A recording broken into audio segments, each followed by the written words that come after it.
¿Qué tal? Buenos días. Pensiones, entre otros temas. De eso y más hablamos hoy en República.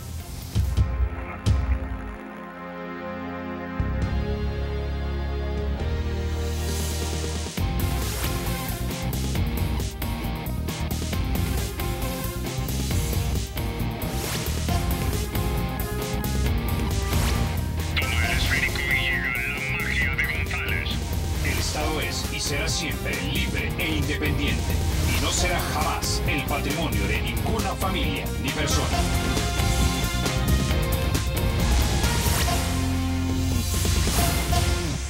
Bueno, sin mayor preámbulo, vamos a introducir a nuestros invitados. Esta mañana nos acompaña mi querido Alberto Arene. Él es el productor ejecutivo y conductor también del programa Focos, 7:30 de la noche, los domingos, no se lo pierdan. También nos acompaña mi querido doctor Héctor Dada, exministro de Economía durante la administración del presidente Funes y también miembro de la Junta Revolucionaria de Gobierno a finales de los 70. Caballeros, como siempre, bienvenidos a República. Buenos días, Carlos, y buenos días, Alberto. Bueno, comencemos con usted, doctor Héctor Dada, porque ya tenemos sobre la mesa una propuesta de los partidos de oposición para reformar el sistema de pensiones. Pero a mí no me deja de quedar el sabor de que es algo bien sui generis. El doctor Parker dijo en Radio 102.9 que era un modelo súper criollo. Estoy parafraseándolo. Pero es básicamente un modelo de reparto administrado por las AFPs. Carlos, hay un tema que no se dice abiertamente, pero que hay que decirlo. El sistema que se creó por ley el 96 y comenzó a funcionar el 98 es un sistema exclusivamente de ahorro privado.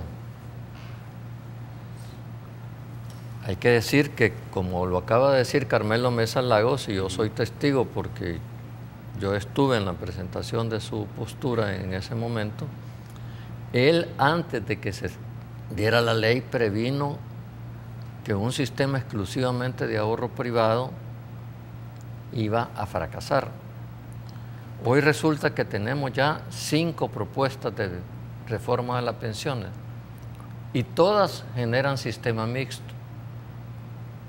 ¿Qué quiere decir? Que el sistema exclusivo de ahorro privado fracasó. Entonces, tenemos que partir de allí. Fíjese que no hay nadie que está creando un sistema de ahorro privado exclusivo. Los afiliados al sistema de pensiones deben darse cuenta de que el sistema de gobierno pretende trasladar parte de sus fondos a un fondo solidario que se llama en cada ley de distinta manera, que está a cargo del gobierno, pero que sería administrado por las AFP. Pero pasa al gobierno, no para financiar la caja fiscal, ¿verdad?, de Hacienda, sino es un fondo que se reserva. Y no estoy defendiendo la propuesta del gobierno, que creo que tiene problemas, sino clarificando las cosas. La de Asafondos, llamada mediáticamente Iniciativa Ciudadana de Pensiones, en la propuesta de Asafondos, del 15% de la contribución, porque eso de que parte del trabajador y parte del patrono es puro cuento, ¿verdad? Porque para el patrono todo es parte del costo del trabajo, que ese es el salario. ¿Ah? Del 15% solo le deja 8% para la cuenta de ahorro.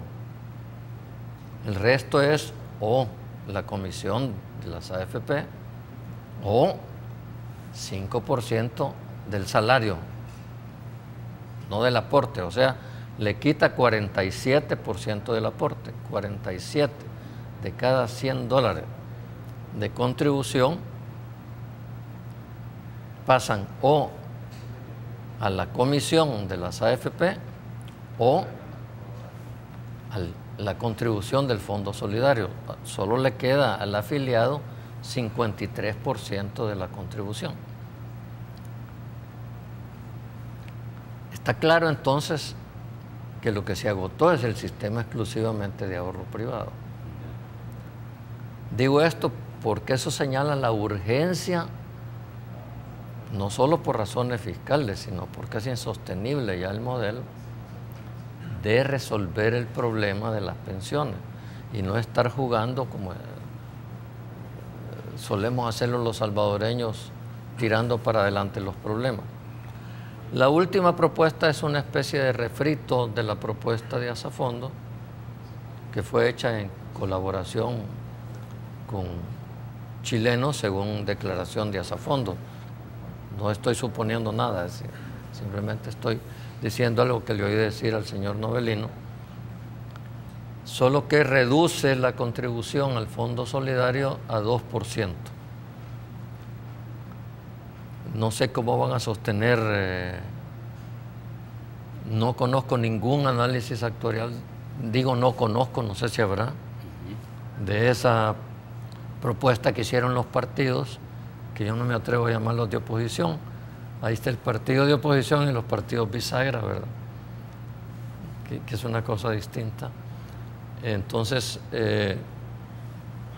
habrá que ver el análisis actuarial porque me parece muy difícil que se puedan garantizar todos los beneficios con el 2%. Hay que decir que Asafondos, la propuesta de Asafondos y la propuesta de los partidos tiene una característica.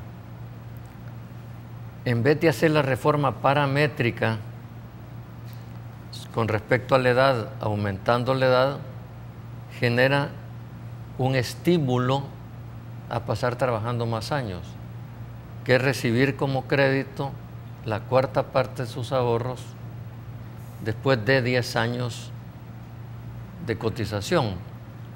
Y hay una tabla de cuántos años más le va a tocar trabajar si usted hace ese crédito y no lo paga al momento de jubilarse. ¿Qué significa?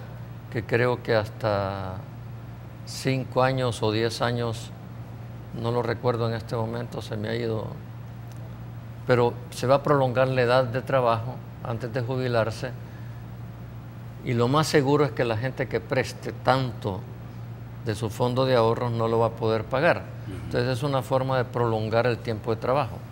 Creo que la reforma paramétrica tiene que ser abordada claramente. Cuando se fijó en los años 50 la edad de 60 años para los hombres y 55 años para las mujeres para jubilarse, la edad, la expectativa de edad a la que uno podía llegar, de expectativa de vida, como se llama, la llaman los demógrafos, era 10 años menor que ahora. Entonces no se puede seguir haciendo decisiones con la misma expectativa de vida que había hace 60 años. 60 años. ¿Ah? Hoy las mujeres sobre todo tienen una expectativa de vida de más de 80 años. Y hay que decir, eso va en contra de las mujeres jubilarse tan temprano, porque les da una pensión sumamente baja por muy poco tiempo. Bajo el actual sistema. Ahora, Alberto... Y por cualquiera de los sistemas que usted tenga. ¿Le estamos realmente siendo sinceros a las personas acerca de cómo debe funcionar el sistema de pensiones en este país? Es decir, el doctor Héctor Dada ya decía algo, y es la reforma paramétrica, lo que cotizamos, la cantidad de años que vamos a cotizar, más la tasa de reemplazo, es decir, lo que vamos a recibir en concepto de pensión. Es decir, da la impresión que los partidos políticos aquí no le dicen a la gente lo que la gente debe de escuchar. No lo que quiere escuchar, lo que debe de escuchar. Bueno, lo primero que se le debería decir es que somos de los países donde la edad de retiro es más temprana y no es posible obtener una pensión mejor si esas edades no se suben. Es decir, en el caso de las mujeres a 60 y en el caso de los hombres a 65. Países mucho más desarrollados y de mucho mayor competitividad y productividad que nosotros, son esas las edades de retiro. A mí me extraña que a estas alturas eso no se haya cambiado y esta es una medida aparentemente paliativa lo que se ha hecho. Esa es una primera observación. Lo segundo es que Mesa Lago, Héctor, él planteó originalmente un sistema mixto. Mixto. Pero cuando se le consultó, no sé si fueron hace unos 2 años o 2 años y medio, dijo que ya después de la implantación del sistema y dada la situación fiscal, el sistema mixto ya no era viable, ¿verdad? Él hizo una referencia. Entiendo que acaba de estar, yo estaba por el país, entiendo que acaba de estar acá y dio otras observaciones, pero sería bueno puntualizar porque es una de las grandes autoridades latinoamericanas sobre el tema. Yo creo que ha sido una lástima que que el gobierno, en primer lugar, pero también la Asamblea, los partidos de oposición, no hayan sacado mayor provecho de su conocimiento, dado que es un hombre muy vinculado a este tema en El Salvador, además en los últimos 20 años. Creo que hay otros aspectos fundamentales que no se discuten. En la medida en que la crisis fiscal se profundice, por supuesto, vas a ver cómo quieren financiar por la vía privada los recursos solidarios, dijéramos, para estos sectores, para los sectores que no tienen acceso a las pensiones. Ese es un aspecto. Y por lo tanto, el problema radica en que debemos de hacer las finanzas públicas sostenibles. El otro tema es la rentabilidad de las pensiones. Si no solamente te quitan para otros objetivos, pero además la rentabilidad es de 3.5% y con una serie de restricciones, ¿verdad? Y la bolsa de valores no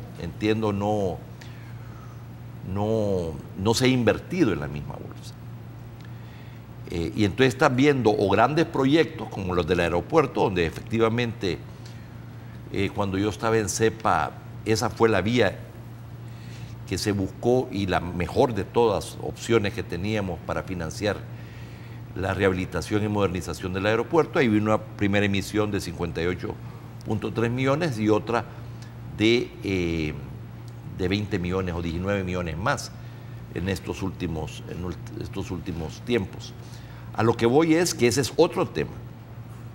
El tema es cómo se van a valorizar los recursos de los trabajadores de tal manera que se pongan en instrumentos de inversión cuya rentabilidad sea mayor. O sea que hay otros aspectos involucrados que tiene que ver con el tema de pensiones. Y finalmente es el tema de la inversión y el crecimiento. Si el grupo de personas que cotiza en este país, no sé si estamos en un 28, 29%, por ahí, pero quienes han cotizado permanentemente y tienen, dijéramos, una base de retiro mayor, creo que eso no llega ni al 20%. Entonces, si es así, la base es muy estrecha y en última instancia este es un tema de inversión, trabajo decente, bien remunerado, ¿verdad? Y oportunidades y capacidades pues, de ahorros y capacidades a lo que voy es que en última instancia, si no transformamos el esquema económico, el modelo económico y pasamos de tasas de 2% a tasas de 5% sostenidas en los próximos años, este tema tampoco tiene solución. Lo que he querido hacer es básicamente dar algunos elementos complementarios de los que depende una pensión digna, no solamente para 20% de los trabajadores, sino que para 80 o para 100%. Y ahí hay otros aspectos de los que no se discute. Pareciera que todo depende de las características, dijéramos, de la ley, ¿verdad? Ahora, doctor Héctor Dada, a mí no me deja tampoco de quedar el sabor de que esto sigue siendo un parche. Es decir, tenemos o estamos creando un modelo mixto administrado por las AFPs, es decir, y estamos siempre sobre la gran categoría de la administración. ¿Quién tiene que administrar estos fondos? Y eso se hace sobre la premisa de que el gobierno se lo va a robar, el gobierno es ineficiente. Pero eso no es necesariamente cierto o ineludiblemente cierto.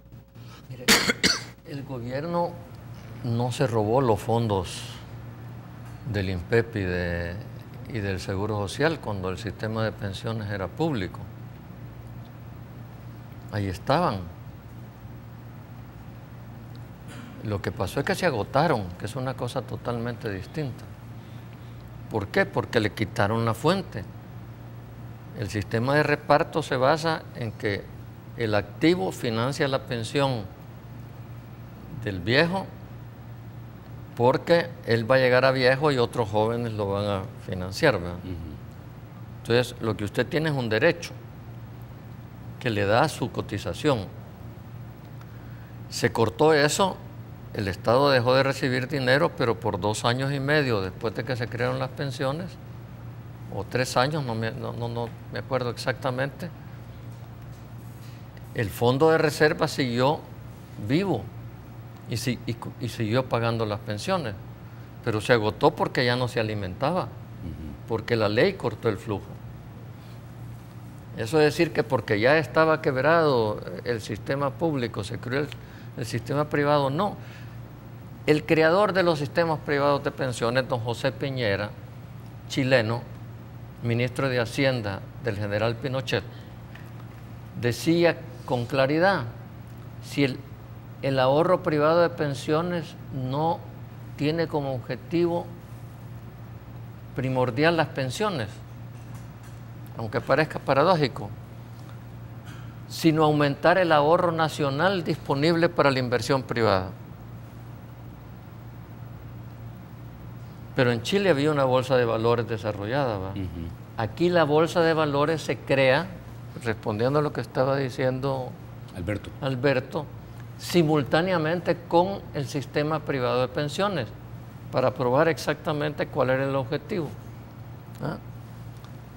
El problema que tiene nuestra bolsa de valores es que nuestras sociedades anónimas no cotizan en la bolsa de valores, salvo contadas con los dedos de la mano. Es una bolsa de reportos y de venta de bonos del Estado y de los Estados Unidos también se puede comprar ahí, ¿verdad? No tenemos una verdadera bolsa de valores. Entonces las posibilidades de inversión de los fondos de pensiones son bajas.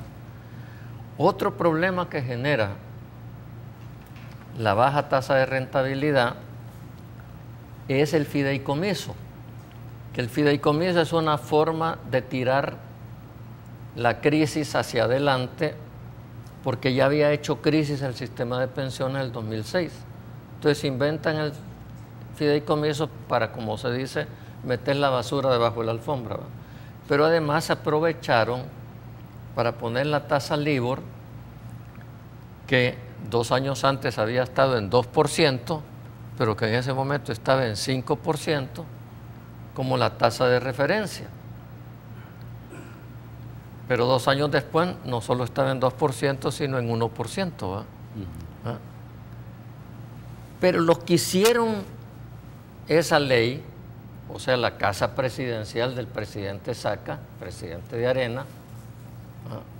Sabían que la LIBOR solo estaba temporalmente alta. Porque hay que decir, la rentabilidad de las pensiones depende del mercado. Esa es otra característica, que se ponen los ahorros de la gente a los riesgos del mercado, no a la seguridad del Estado que tenían antes, ¿verdad? Sí, el tema es que ahora hay riesgos del mercado grandes y no hay seguridad fiscal del Estado. Entonces está en el peor de los mundos. Estamos en el peor de los mundos. Sí, yo no estoy defendiendo a lo que está haciendo el gobierno, ¿va? Que creo que el problema fiscal se debe abordar también con claridad. Hay que decir que hay que ponerle impuestos a las grandes rentas en este país, como lo propone el Fondo Monetario, que no es ninguna institución de izquierda, ¿va? O sea, dejemos de andar con palabras escapatorias.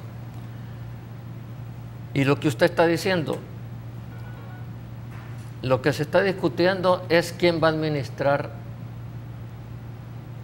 el sistema solidario. Asafondos dice, no, yo lo voy a administrar, ¿verdad? Y hace una gran campaña de que si no, el Estado le va a robar las pensiones. Ni una cosa, tampoco estoy diciendo que Asafondo se va a robar el dinero de las pensiones como otra gente dice, aunque esa no sale en la televisión, ¿verdad? No es eso, no son esos los términos de la discusión. Es cuál ley da mayores ventajas a los trabajadores. Y yo no estoy seguro, yo creo que todas tienen, porque todas son parches en definitiva, como usted lo dice. Ahora, también tenemos que decir que ni siquiera el empleo se analiza con seriedad en este país. Por ejemplo, usar como proxy, como decimos los economistas, ¿verdad? O sea, como referente de la tasa de empleo de este país al Seguro Social, es simplemente ver una parte del universo de los empleados. Porque hay empleados en este país que por ley no pueden estar en el Seguro Social. Pero además tenemos que meter en la ecuación de que los sistemas económicos mundiales ahora producen más ocupaciones no asalariadas, tienden a generar con mayor tasa de crecimiento, tasas de ocupación no asalariadas que asalariadas. Por ejemplo, le voy a poner un ejemplo simple. Uber. Quien le presta el servicio de taxi de Uber no es empleado de Uber. No tiene salario. Es un microempresario que le paga a Uber una comisión por la carrera. Ese señor no va a estar en el Seguro Social porque no es empleado. Pero así como le pongo el ejemplo de Uber, le puedo poner decenas de ejemplos. Lo que se llama la terciarización de los trabajos. Por ejemplo, la contabilidad que antes estaba dentro de las empresas, hoy no está dentro de las empresas, ¿verdad? ¿Pagas a alguien? Se le paga a alguien exactamente que tiene ocupación formal. No es cierto que el que no está en el Seguro Social es por necesidad informal. Entonces, no solo hay que reformar las pensiones en el sentido que se está haciendo, sino analizar el mercado de trabajo para ver cómo usted incorpora a esa gente. Ok. Bueno, con eso ya nos quedamos. Me queda entonces clarísimo, una vez más, de que sigue siendo parche lo que se está proponiendo. Vamos a ir a la pausa. Cuando regresemos hablamos de la Corte de Cuentas o de no cuentas. Antes de eso, déjeme contarle que para facilitar sus transacciones, el Banco Promérica ahora cuenta con una banca móvil en la que además de ahorrarle tiempo, usted va a poder hacer pagos de préstamos, tarjetas, servicios y transferencias entre cuentas. La aplicación de la banca móvil es gratis y está disponible desde las tiendas de Google Play y también del App Store. Ya volvemos.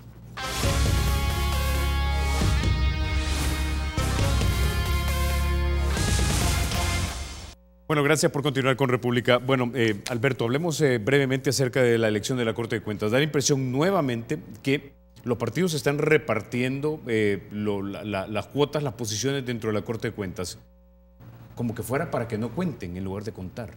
Siempre ha sido así. Esta es una de las reformas pendientes. Es muy serio esto, no es un chiste. Continúa el maíz a peso. Son los partidos los que los ponen, pero no ponen a las personas idóneas. Si, yo estoy de acuerdo que tienen que ser los partidos, digo, es la asamblea la que elige, ¿no?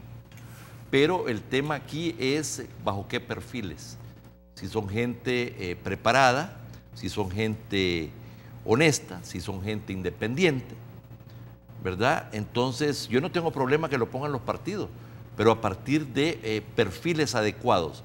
No pareciera ser ese el caso y creo yo que partidos políticos, Corte de Cuentas, es precisamente de las instituciones más retrasadas de la democracia y particularmente en este momento donde todo el tema de la transparencia, de la corrupción está en el centro del debate, pero no solamente de la coyuntura, sino de ver si vamos a lograr enderezar este país y enrumbarlo por otras vías. El tema de que la principal institución fiscalizadora de las cuentas del Estado no tiene gente confiable, es muy serio y es muy grave. Yo creo que la sociedad tiene que emplazar a los partidos al respecto. Esa es mi opinión. Ahora, doctor Héctor Dada, ¿cuál es su valoración sobre este punto? Porque una vez más, como le digo y recapitulando, da la impresión que lo que se están haciendo es repartirse cuotas simplemente para no contar, cuando ya tenemos nosotros avanzada una cultura de la transparencia. Queremos que nuestro gobierno rinda cuentas y sea honesto. Yo creo que se ha avanzado en la transparencia desde el 2009 para acá, como no se había avanzado antes. Hoy hay preocupación de tener información, ¿verdad? Antes no se tenía. Sí. Fíjese que cuando yo era diputado, un día... Eso fue en el 64. No. Ah, esta última. No, esta última vez. Perdón. No, y al 64 yo era regidor municipal. Era regidor, sí. No me acuerdo, ahí por el 2003 era. Ajá. Un día entramos a la sesión plenaria y de pronto hay que cambiar la agenda porque vamos a incluir la elección con dispensa de trámites de la Corte Suprema. Entonces elegimos a Hernán Contreras, que había sido candidato a presidente del PCN, reelegimos a Hernán Contreras. Yo no, vean, pero se reeligió. PCN, primer vocal, señor Marín del PDC, licenciado Marín, y el segundo vocal, no me acuerdo su nombre, de Arena. Los tres partidos se habían puesto de acuerdo y como tenían más de 43 votos en la Asamblea Legislativa, con dispensa de trámites, sin discusión de nadie, y nadie dijo nada. ¿No? Más bien era un chiste, ¿verdad? Otra vez les tocaron la cara, ¿verdad? Como me dijo un periodista. Pero la publicación no era que había habido un juego de partidos, sino simplemente. Digo esto para decir que son viejos hábitos que ahora dichosamente se cuestionan. Hemos avanzado. Me voy a echar un rollo, como dice Alberto, pero no. Creo que lo más que debe preocupar a la gente no es si la gente pertenece a partidos políticos o no, porque la gente puede pertenecer a un partido político y ser honesta y contarle las costillas a su partido. Pero como la sala de lo constitucional nos ha quitado los derechos constitucionales a los que pertenecemos a partidos, ¿verdad?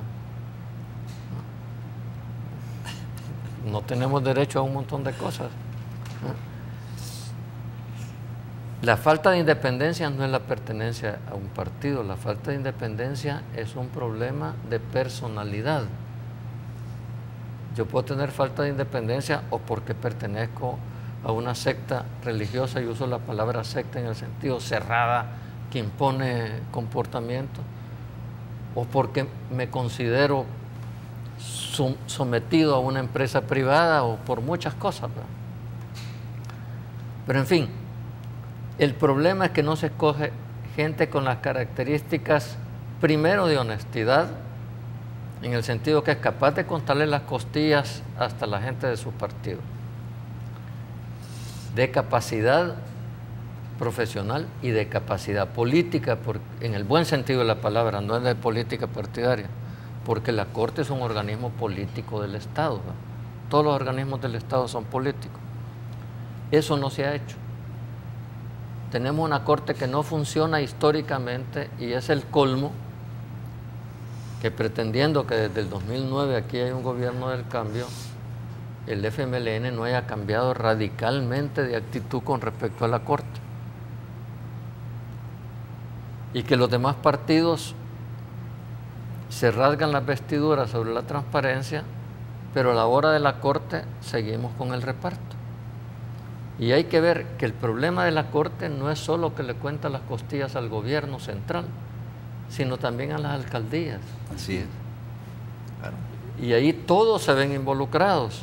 Y si usted le contara las costillas a algunas alcaldías, verán que proporcionalmente hay más problemas de falta de transparencia que en el gobierno central. Entonces, es un problema y que hay que abandonar esa práctica.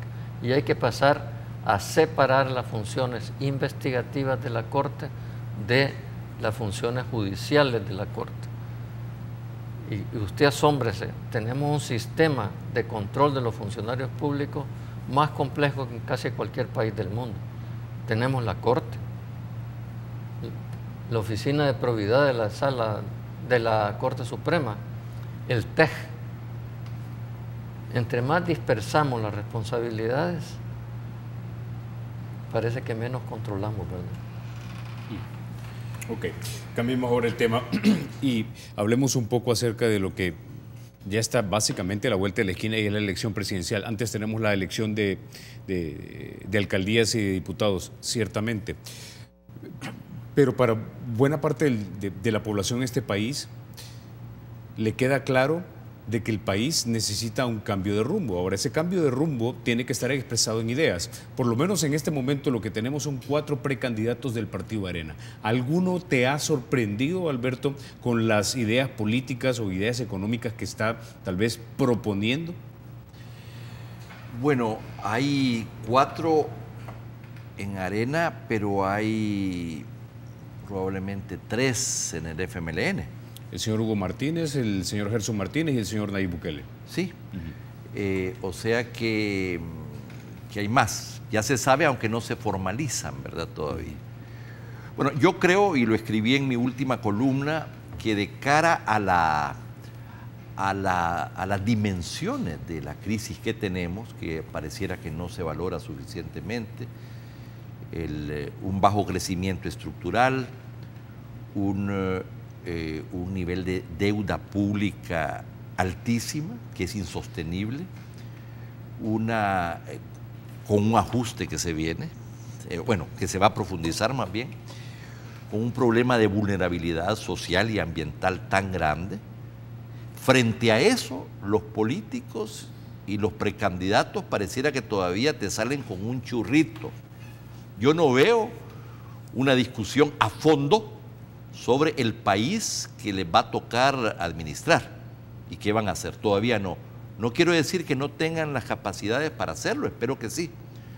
No sé con quiénes se han rodeado, si tienen un grupo de alto pensamiento, porque esto no es para principiantes. La situación que se va a afrontar es muy difícil, muy compleja. Y yo quisiera ver no solamente un diagnóstico más amplio, más sólido, pero también una propuesta, una visión de mediano y largo plazo. Debo decir que hasta ahora no lo he oído en ninguno. Y espero que lo hagan, ¿verdad? Pero yo sí creo que la ciudadanía tiene que ponerse las pilas para fiscalizar desde ya a los precandidatos. Y ojalá que elevemos el nivel de discusión y de propuesta, porque hasta ahora todo pareciera ser cositas muy puntuales, muchas vaguedades, no veo visión estratégica, no veo un planteamiento. Este es un país el nivel de crisis que vamos a estar dentro de 2 años va a ser muy pronunciado. Y a mí me tocó ver no solamente la crisis salvadoreña, pero me tocó ver la crisis en Nicaragua en los 80, yo estuve al principio y al final, me tocó observar Venezuela, ¿verdad? Entonces, aquí ni siquiera hay conciencia de lo que es la crisis fiscal, porque nunca la habíamos tenido, ¿verdad? Entonces, un país donde hay un debate absolutamente, en mi opinión, bastante superficial, sobre cómo vamos a levantar este país, porque este país es un país que no ha hecho la tarea, no la ha hecho en materia de inversión y crecimiento, creando las condiciones y de competitividad, no la ha hecho en el tema fiscal, ¿verdad? No le hemos entrado al tema fiscal de verdad, a la reforma fiscal pro crecimiento, a la reforma de pensiones integral, ¿no? Entonces es un país que a menos que haya un viraje, vamos a una situación cada vez peor. Y tú te puedes dar el lujo, y con esto termino para oír a Héctor, tú te puedes dar el lujo de cometer errores si tienes grasa, si tienes ahorros, si tienes patrimonios, si te sobran los recursos, te puedes dar el lujo de otros 5 años, ¿verdad?, de errores o de algunos errores. Pero este país ya no se puede dar ese lujo, porque ya topamos. Esa es la realidad. Entonces, y ya topamos en muchos sentidos. Así que yo quisiera ver, pero no se los dejo a los candidatos, más bien lo dejo a los medios de comunicación, a los conductores de programa, a la sociedad civil, a los columnistas, a los editorialistas, cómo hacemos para elevar el nivel del debate y que no nos salgan con churritos frente a la situación tan difícil en la que estamos y que vamos a estar.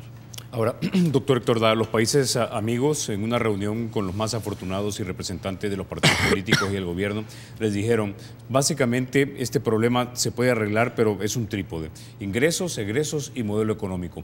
Pero hasta el momento yo por lo menos no he escuchado a un candidato o un precandidato seriamente discutir, por ejemplo, el modelo económico del país. Es decir, hablamos de las pensiones simplemente se insertan dentro de la gran realidad nacional, pero si no tenés un país que te produce empleos de alto valor agregado, difícilmente vas a poder tener mejores pensiones también. Y eso es solamente un ejemplo. Es decir, tenemos que hablar de una reforma educativa también como parte de la reforma al modelo económico. La pregunta es si realmente lo estamos abordando esto de manera seria o simplemente los precandidatos están hablando al coro, diciéndole lo que el coro quiere escuchar. Usted ha planteado, Carlos, bastante bien el problema. Los mismos países cooperantes y los organismos financieros internacionales han planteado que hay que cambiar el modelo, porque solo un ciego no ve que el modelo que se comenzó a aplicar en el país desde el año 89 con el presidente Cristiani ha fracasado. La hipótesis fundamental de ese modelo es que se iba a producir rápidamente un dinamismo de las exportaciones que iba a jalar la economía. Y lo que produjo fue un dinamismo de las importaciones. Entonces, en vez de que las exportaciones jalen la economía, quien la jala es el consumo. Y el consumo nuestro depende mucho de las remesas. Entonces, ese modelo se agotó. Se le puso parches, que con la dolarización nos íbamos a convertir en un centro financiero como Panamá, decía el asesor económico principal del presidente Flores, ¿verdad?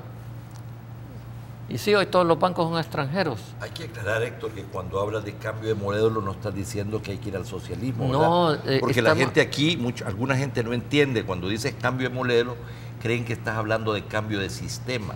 No, estamos... El cambio del modelo dentro del capitalismo, ¿verdad? Exactamente. De eso estamos hablando. Sí, evidentemente, Alberto. Pero lo no, te agradezco la aclaración. Entonces, hay que cambiar el modelo. Ahora, uno de los problemas es que tenemos indicios de que con estos precandidatos parece que los mismos que nos metieron en este lío se van a reciclar si llega a ganar Arena, ¿verdad? Y eso sería peligroso porque esa gente actuó con bastante poca responsabilidad en los cargos públicos.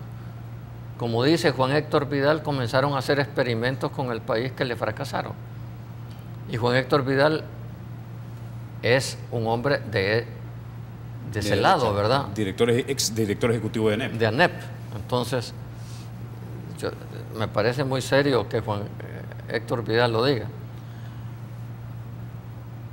Pero hoy tenemos 8 años en que no se hicieron las reformas, ¿verdad? Por muchas razones. Yo participé en el gobierno del presidente Funes en sus primeros poquito menos de 3 años. No pudimos impulsar una reforma del modelo por múltiples razones, pero hoy es insoslayable. Hemos llegado, ya no podemos seguir tirando la crisis para adelante. La crisis ya nos estalló en la cara. Una crisis que se viene anunciando desde finales de los 90. Los salvadoreños somos terriblemente hábiles para tirar todo para adelante, hasta que ya no tiene remedio, ¿verdad? Además que solo se reacciona cuando tenés la crisis y te estalla en la cara, ¿verdad? Si no, no se reacciona. Porque ya se preveía. Y si no hay documentos de FUSEDES que usted puede leer de principios de este siglo, donde está claramente que ya no era sostenible. Con estas políticas económicas es absolutamente imposible evitar una crisis fiscal, dice. FUSEDES, 2003. Y yo siento en Arena, por cierto, Héctor, una ausencia de autocrítica. Y yo quisiera ver a los precandidatos dar opinión sobre este tema, porque básicamente la lectura, la narrativa que buena parte de los areneros tienen, no digo que todos, es las cosas estaban bien aquí hasta la segunda mitad de Saca y hasta que llegaron estos izquierdistas. Esa es la visión. Hay muy poca análisis crítico sobre los problemas a los que nos llevó precisamente ese modelo. Y cuando hablamos de cambio estructural, es decir, otro de los problemas es que los problemas que vemos, es decir, que no hay empleo, que no hay crecimiento, que no hay empleo decente, el problema fiscal, eso tiene que ver, entre otras cosas, con la ausencia de un modelo de crecimiento más alto y más sostenido, con mayor valor agregado, con mayor competitividad, etc. Y con distribución. Y con distribución, pero eso es algo que se arrastra. Entonces tú no puedes resolver este problema si no le entras a las grandes apuestas, de tal manera que dejemos de crecer solo en base al consumo importado, financiado con remesas y también con maquilas, digo, la área de maquilas que también ha demostrado, y podamos entrarle a un modelo que crezca liderado por las exportaciones, no por las importaciones. Exacto. ¿Verdad?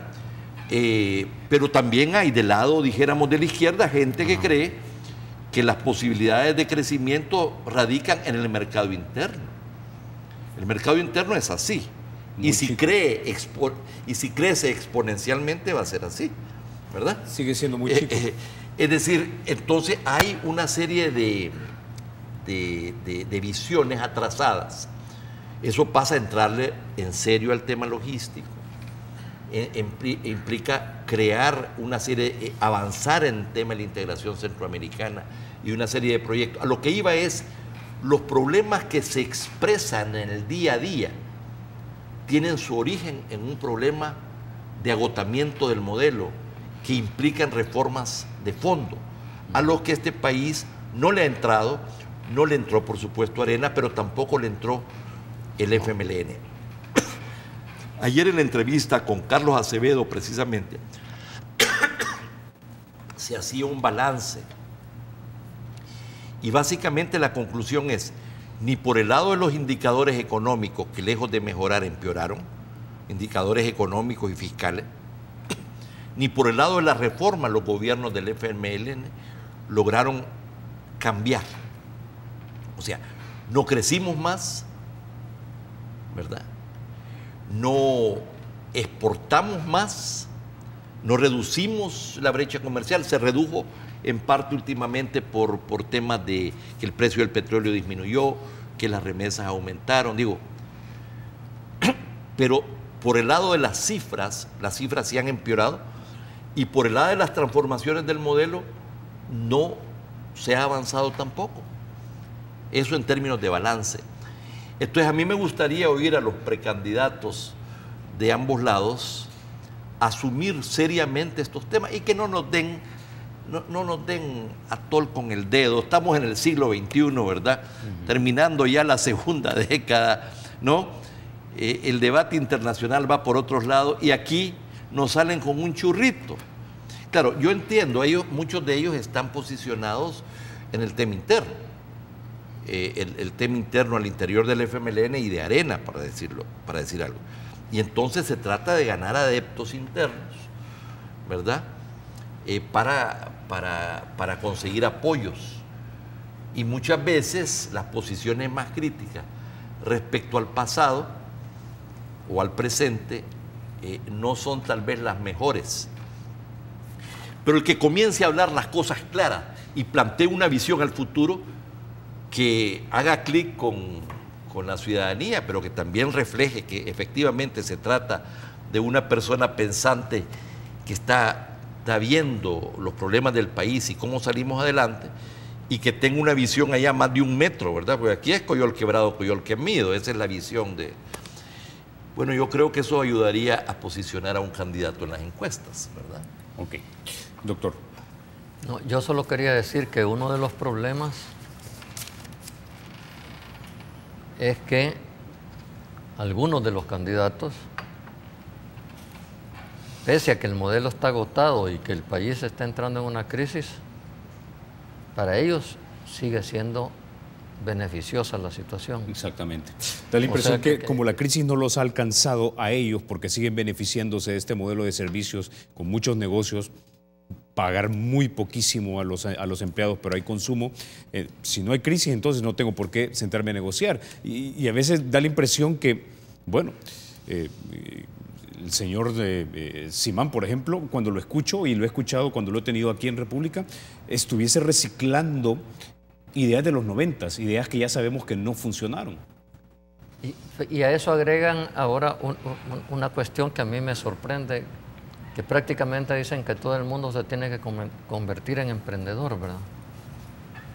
Que eso no lo acabo de entender yo, ¿verdad? Sobre todo porque yo no hubiera podido ser emprendedor, ¿verdad? Entonces,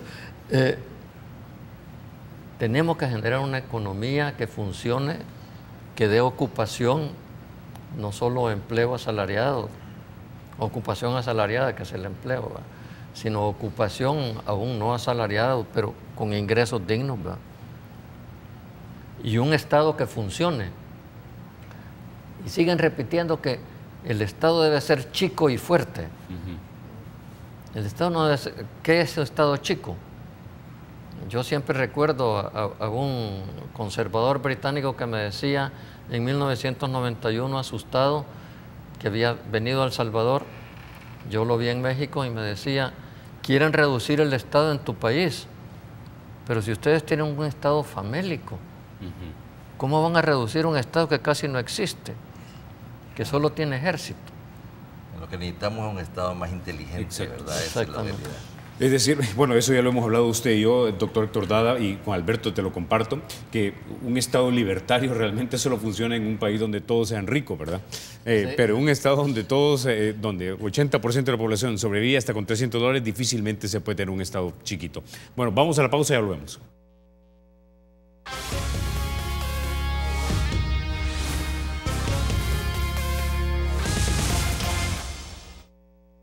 Gracias por continuar con República. Bueno, de hecho ya llegamos al final del programa. No me resta más que agradecerles, mi querido Alberto, mi querido doctor Héctor Dada, que hayan estado ustedes esta mañana aquí en República. Muchas gracias, Carlos. Ha sido un gusto estar con usted y con Alberto. Igualmente, gracias. Un saludo a la audiencia. Bueno, ustedes, amigos, se quedan con la emisión matutina de Teleprensa con mi querido Rafa García y Mayelita Mena. Soy Carlos Toledo. Gracias por vernos. Recuerden, la República es de todos. Hay que cuidarla. Rafa, Mayelita. Muy buenos días, Carlos. Buenos días también a tus invitados. Excelente entrevista como todos los días. Su cita a las 6:30 en la entrevista República SB. Ahora es el momento.